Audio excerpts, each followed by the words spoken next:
Hi, I'm Weston. I love talking about the Astros, and I'm here to talk about Game 5 of the World Series, where the Astros win 3-2 behind Justin Verlander's first World Series win, and now stand one win away from the second World Series title in franchise history. Obviously, I can only speak from the Astros perspective of this, but I'm sure the Phillies fans would agree with me.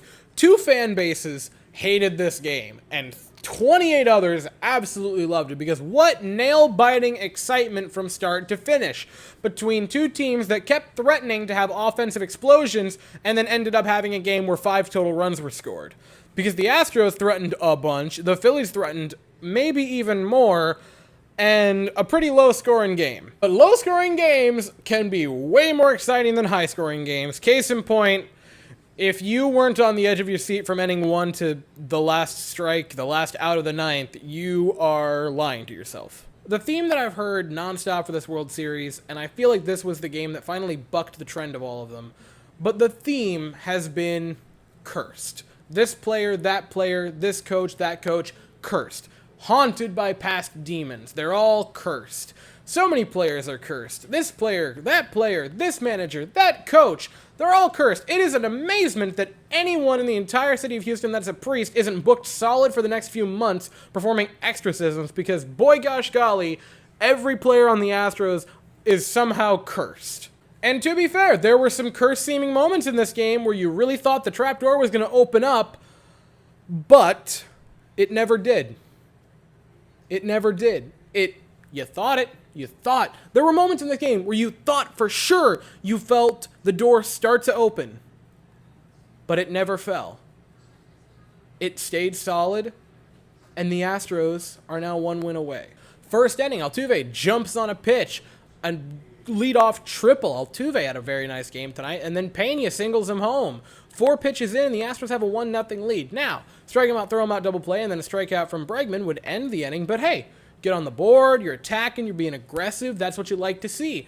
Verlander comes into the bottom half, second pitch, and Kyle Schwarber blows one up. A missile to right field, and it's tied again. And after the first batter of the game, people were yelling to have Verlander pulled and go to the bullpen after one plate appearance, and talking about he just is never going to do it. He is cursed. He is never going to get the World Series win that he so desperately desires. And from there on, he would not allow a run. It would get sketchy. I'm not going to sit here and tell you Verlander pitched well, because I don't really think he did. He pitched a very sketchy game of baseball. But when we needed it, he went and he found ways out, and he only allowed the 1 run. And after all this time, I want to make sure I get it right, 17 seasons and 18 years, because he didn't pitch at all in 2021, so it doesn't count as a season, but his first year was 05. So after 18 years, Justin Verlander, the first ballot walk-in Hall of Famer, has finally gotten his World Series win and has captured his white whale. Now, was it one of the ugliest starts in a World Series we've seen? Oh, 100%. 5 innings of work, 4 walks, 5 strikeouts, 11 swings and misses. He had some solid stuff playing tonight, but the 4 walks, the 4 hits, 7 hard hit balls, it was an ugly 5 innings of work for Verlander, but I just want to be happy. 11 swings and misses, 6 strikeouts, only 1 run in 5 innings. I'll take it. So Neris comes into the game, and it would only be for 2/3 of an inning. I don't know why we pulled him in the middle of his inning of work. He would pick up a strikeout, give up a hard hit ball. He wasn't bad by any means, just sort of meh.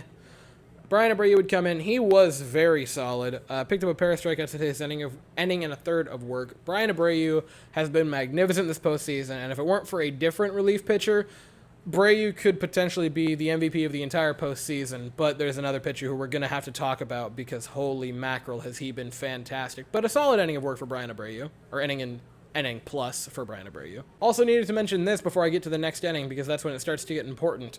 But in the 4th inning, Jeremy Pena hits a solo home run on a ball that just kept carrying and somehow gets out. I thought it was a routine fly ball. I really did. but it gets over the wall. The Astros would take a 2-1 lead in the 4th inning. And Jeremy Pena, the first rookie shortstop to homer in a World Series. Jeremy Pena has had quite a few firsts this year, not just for himself, but just MLB firsts. I mean, Jeremy Pena, young stud. So in the 8th inning, the Astros, Altuve draws a leadoff walk. Jeremy Pena has a single, hit the opposite way, hit well enough to get through the gap, but hit just slow enough that Castellanos running in couldn't get there quick enough. Altuve, who was already stealing second, gets over to third. And then a Yordan Alvarez ground out on this weird play. It looked very funky, but it worked because Altuve comes home and the Astros have a 3-1 lead. And then you head to the bottom of the 8th. And before I move on, in the top of the 8th, important, Trey Mancini pinched hit for Yuli Gurriel, who took this weird knee to the back of the head and left the game with an injury. And Mancini's in defensively for the 8th inning. And on the replacement front, Montero comes in relief of Brian Abreu. And a pitcher who has given it his all this postseason has pitched, I believe this was his 4th game in the World Series alone. And time finally caught up to Montero. He would walk Nick Castellanos. He would strike out Alec Boehm, but then a walk to Bryson Stott. And then a single to Gene Segura. And all of a sudden, the Phillies are within 1 with multiple men on, only 1 out in the inning, and they are really threatening late in this game. I'm not mad at Montero because he's given it his all. He has worked constantly. This isn't on him. This was a bad managerial move by Dusty. And on that note, that's where the next thing comes in that haunts us because Dusty can't manage a game. Dusty continues to whiff. He makes game-losing decisions, has been the thing. He is cursed because he simply can't win the World Series. We are letting the past haunt the present. And was it a not great move for Montero? Possibly, but we don't have time to think about that right now because it's a tight game and we still need outs. Ryan Pressly comes into this game, and Ryan Pressly, this is his 4th game of the World Series. He is the MVP if we win this thing. If he pitches it all in Game 6 or 7, he's the MVP. Without a doubt, he is my MVP right now, and he shows why. Gets a strikeout of Brandon Marsh, and then Kyle Schwarber with this grounder. It looks like it could be nothing or it could be everything because it takes a really, really tough bounce up the first base bag line. And Trey Mancini with a gorgeous defensive play to smother the ball and prevent a run scored. He has not given us offense, but when we needed it most, Trey Mancini with a massive defensive play and to keep a 1-run lead for Houston. In the top of the 9th, and the Astros get some action offensively. Altuve steps to the plate, and there's only 1 out. Just don't turn a double play, and he turns a double play. And speaking of past trauma and demons to haunt us, runners on scoring position, left on base. That awful thing where we just can't hit once we get people aboard. That could haunt us because we don't get an insurance run in the 9th inning when we probably should have. So we head to the bottom half of the 9th. And hey, look, it's the same things. The same things coming, looking like they want to haunt us again. Overextending a pitcher because Pressly is sent back out for the 9th inning after pitching an inning last night, after pitching in game 1 and 2. And now, looking to get a 5-out save, Pressly's in the 9th. But the past can't hurt the present unless you let it. Because that happened in the past. This happened. That, the other, everything. That's super cool, and it is all accurate. But it is now nothing more than weird symbols that we scratch into trees and put on a shelf to remember what happened. It is not what is happening, it is what happened. And that, unless you let it, cannot hurt us anymore. It cannot affect the present because Ryan Pressly goes out in the 9th inning, strike out to begin the inning on Rhys Hoskins, and then JT Realmuto lines one into a right field gap. You think it's going to get down on the wall, and Chas McCormick, with one of the best catches in postseason history that I have ever had the pleasure to watch, robs JT Realmuto of extra bases, possibly even an inside the Parker. because that could have easily gotten past Tucker over there, and it could have been tied, to rob him. Presley would hit Bryce Harper, but a easy ground out of Nick Castellanos. And the Astros take a 3-2 lead, heading back to Minute Maid on Saturday night, with a chance to win it all. Presley's final line was masterful. Ending in 2/3, picked up a pair of strikeouts, pair of hard hit balls. He was magnificent. On the second game, on the second night, fantastic. The pitching staff came up big. They held a Phillies offense knowing that they had to win this game to 2 runs.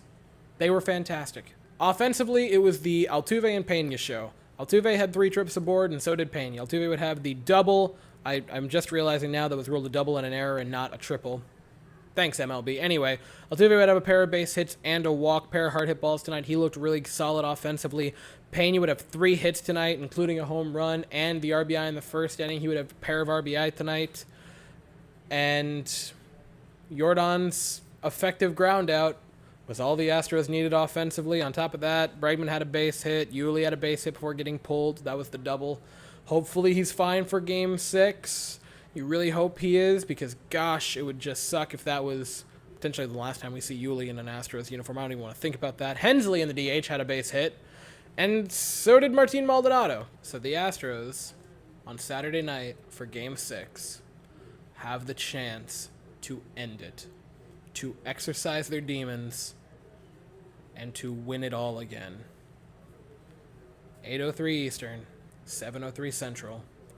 We send Framber Valdez to the mound, and the Phillies send Zach Wheeler.